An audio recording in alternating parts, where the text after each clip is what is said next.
Hi investment traders, welcome back to the channel. और इस video में मैं बात करूंगी आने वाले हफ्ते में which is the end week of August, क्या एक्सपेक्ट किया जा सकता है, राइट। निफ्टी बैंक निफ्टी में क्या एक्सपेक्ट किया जा सकता है और कौन से ऐसे स्टॉक्स हैं जिनमें अच्छे बिल्डअप्स हो रहे हैं। तो सबसे पहले बात करेंगे बैंक निफ्टी को ही देख लेते हैं। सबसे पहले देखो, बैंक निफ्टी ने ना अपने कंफ्यूजन जोन के बाहर निकलने की कोशिश की है और आज इसने एक डोजी का फॉर्मेशन किया है। Let's study in the shorter time frame. तो आज का दिन जो था ना, बहुत ही क्रूशियल तरीके से बंद हुआ है। आप देखो, ये इसकी फर्स्ट कैंडल है 5 मिनट्स की। All the remaining candles the entire day it was range, मतलब ना पहली 5 मिनट को ऊपर की तरफ ब्रेक किया ना नीचे की तरफ ब्रेक किया, right. So this is a very very important thing and even yesterday it happened the similar way. तो मेरे हिसाब से जिस भी साइड में ब्रेकआउट आएगा, आपको ये ध्यान करना पड़ेगा। It is actually little alarming to me कि ये 2 दिन हो गए और ये अपनी 5 मिनट्स की 15 मिनट्स की रेंज को ब्रेक नहीं कर पा रहा है bank Nifty. There is something very serious, right. I can just tell you, अब जिस डायरेक्शन में ब्रेकआउट होगा उस डायरेक्शन में आप एक अच्छा मूवमेंट आते हुए देख सकते हैं। अगर ये 51,120 के ऊपर जाता है, कैश की मैं बात कर रही हूँ, तो आपको 51,400 तक के टारगेट देखेंगे, बिकॉज 51,400 पे किसको स्ट्रॉन्ग रेजिस्टेंस है। उसके बाद ही ये स्टॉक बैंक निफ्टी कहीं और ऊपर चलने की तैयारी कर सकती है अगर वहां पे एक दिन रुक गई तो। सो ये सिचुएशन है बैंक निफ्टी की। और एक बार निफ्टी को भी देख लेते हैं कि निफ्टी में एग्जैक्टली क्या हो रहा है। और निफ्टी जो है ना, मुझे काफी प्रॉमिसिंग लग रही है, much better than bank Nifty. तो मगर अगर हम बात करें कि सिचुएशन क्या है, तो एग्जैक्ट सेम सिचुएशन है।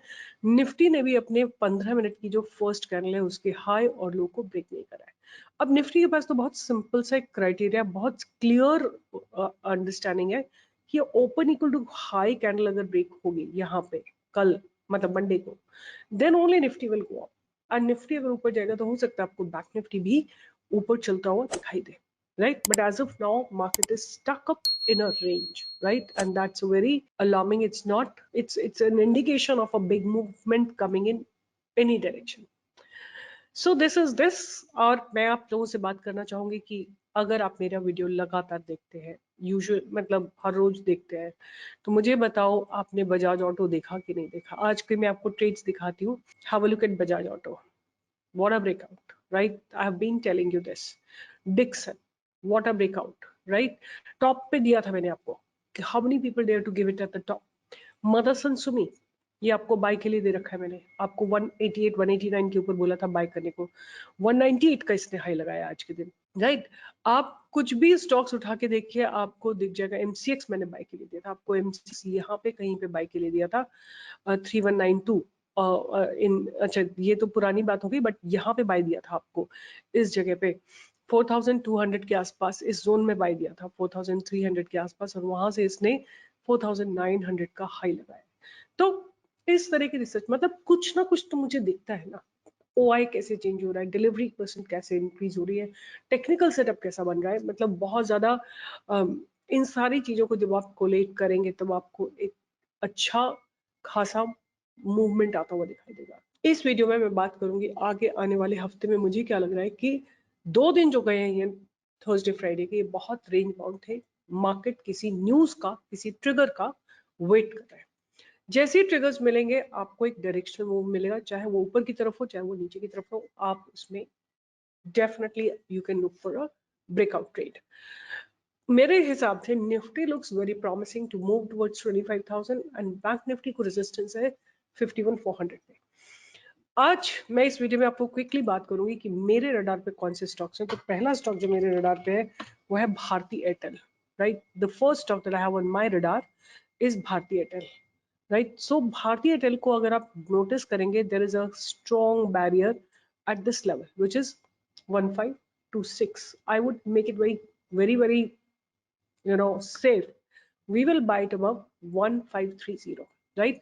आपको रीजंस अगर समझने हैं तो आप देखिए, मैंने यहाँ पे भी कहीं पे आपको बाय दिया था भारती एयरटेल, यहाँ से चल के इसने ऑलमोस्ट लाइक आपको 50% का रिटर्न दे दिया। But again the thing that you need to understand कि ये भारती एयरटेल अपने लॉन्ग टर्म ट्रेंड लाइन को कंटिन्यूसली मेंटेन कर रहा है, और there are these two open equal to high candles, they have to be broken. ये जैसे ही ब्रेक होंगी, sellers will be taken out and you can expect a move, upward move in this particular counter, which is Bharti Airtel.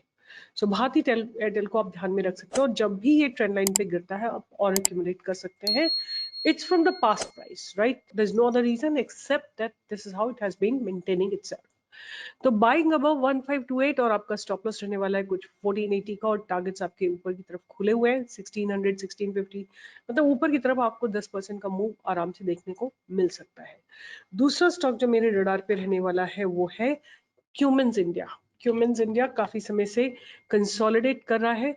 आप इस stock को ध्यान में रख सकते हैं. हमारी बाइंग की अपॉर्चुनिटी आएगी जहां से इसको पास्ट में बैरियर लगाए, which is at the place of 3875. 3875 के ऊपर अगर ये जाता है, और आपका स्टॉप लॉस इसमें रहेगा बहुत छोटा सा 3750 का, आप इसमें स्टॉप लॉस रख सकते हो. 100 पॉइंट्स का स्टॉप लॉस रख सकते हो, और टारगेट्स आपके इसमें ओपन है 50, 100, 150, 200, 250, 300 पॉइंट्स के टारगेट्स आपको इस क्यूमेंस इंडिया में आते हुए दिखाई दे सकते हैं. डबल बॉटम लगा के आ रहा है क्यूमेंस इंडिया, और नेकलाइन ब्रेक करेगा, पास्ट बैरियर ब्रेक करेगा, तो आपको डेफिनेटली एक मूव आता हुआ दिखाई देगा. और एफएनओ का जो लास्ट स्टॉक मेरे रडार पे रहेगा वो रहेगा टाटा स्टील. टाटा स्टील इसलिए क्योंकि बॉटम आउट है, काफी समय से कंसोलिडेट कर रहा है लोअर लेवल से.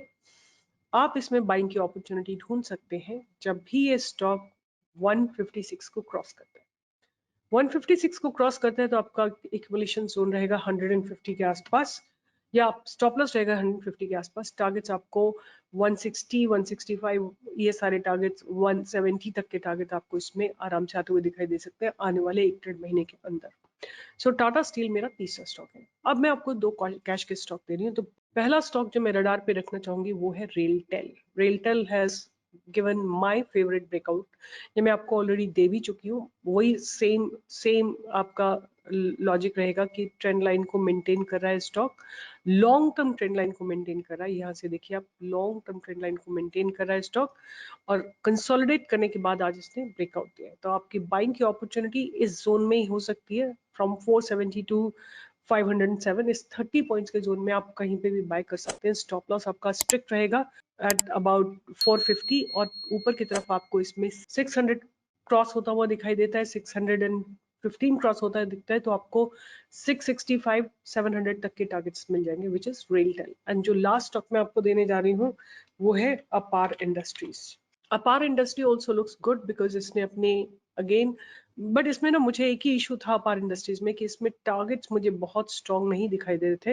ये अपनी ट्रेंड लाइन को मेंटेन कर रहा है, और इसने अपने पास्ट बैरियर को आज क्रॉस करने की कोशिश की है. वॉल्यूम्स अच्छे आए हैं, पहले भी वॉल्यूम्स आए थे, और ये कैंडल ने अपनी बाउंड्रीज को डिफाइन किया था. आपकी एंट्रीज में बनेगी अब इस बैरियर के ऊपर, 9600 के ऊपर. अगर ये 9600 क्रॉस कर जाता है तो आपको 10-15% का मूव इस स्टॉक में जरूर आता हुआ दिखाई देगा. And it's a good quality stock, keep it on radar.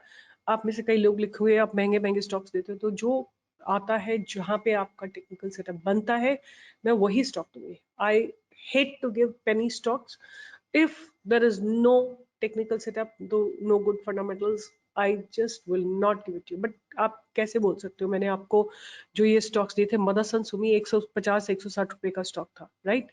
तो बाकी स्टॉक्स बड़े बड़े थे, बजाज ऑटो बड़ा था, डिक्सन बड़ा था, मदरसन सुमी तो छोटा स्टॉक था, राइट? तो बहुत स्टॉक मैं आप लोगों को देती रहती हूँ, छोटे छोटे वैल्यूज के भी, ऐसा नहीं है. बट एज ऑफ नाउ यही स्टॉक मेरे रडार पे आ रहा है, जिस विच इज अपार इंडस्ट्रीज. गुड क्वालिटी स्टॉक है, इसको आप ध्यान में रखिए. लोअर लेवल पे तो नहीं, बट आई वुड से कि अगर इस ट्रेंड लाइन पे गिरता है 8600 वगैरह पे कहीं पे गिरता है, तो आप इसमें आप और एक्यूमुलेट कर सकते हैं. But as of now the stock is ready for an up move. 9600 के ऊपर आप इसको बाय कर सकते हैं, और आपका जब भी ये ट्रेंड लाइन पे गिरता है आप इसमें और एक्यूमुलेट कर सकते हैं. Good quality stock, so there is nothing to be panicked about. आपको हर लोअर लेवल पे every dip will be a buying opportunity. मेरे हिसाब से एक बहुत शानदार ट्रेंडिंग मूव आना चाहिए ऊपर की तरफ या नीचे की तरफ, मुझे नहीं पता है. वो जब प्राइस ब्रेक करेगा, market is waiting for triggers, market is waiting for a news. The moment it comes in the market, you will get a clear direction, and market will show you the strength or weakness, whatever it is. But we will wait for a good breakout. With this, I'll be signing off. और अगर आप मेरी research से पैसा बनाते हैं, like करिए, share करिए, सब्सक्राइब करिए, और बहुतों अपने फ्रेंड्स को बताइए. This is how I want my country to be financially independent. आप यूएस में जाएंगे, यूएस में हर एक व्यक्ति almost like 70-75% people invest in stock market. They don't trade. I'm not talking about trading. I'm talking about investing. They invest somewhere or the other. They believe in their country. हम लोग invest ही नहीं करते, हम लोग FDs बना लेंगे कुछ, but I say invest in the country, country's economy, and that is in the stocks. Best of the best stock pick करिए, doesn't matter what's the value. एक खरीद सकते हैं शेयर तो एक खरीदिए, दो खरीद सकते हैं तो दो खरीदिए, और अच्छे स्टॉक्स खरीद के छोड़ दीजिए, भूल जाइए. You never know where will they reach. So with this, I'll be signing off, and stay tuned for more updates. अगर आपको मेरा काम पसंद आता है, like, share and subscribe. I'll be waiting to hear from you in the comment box. Bye bye. Take care.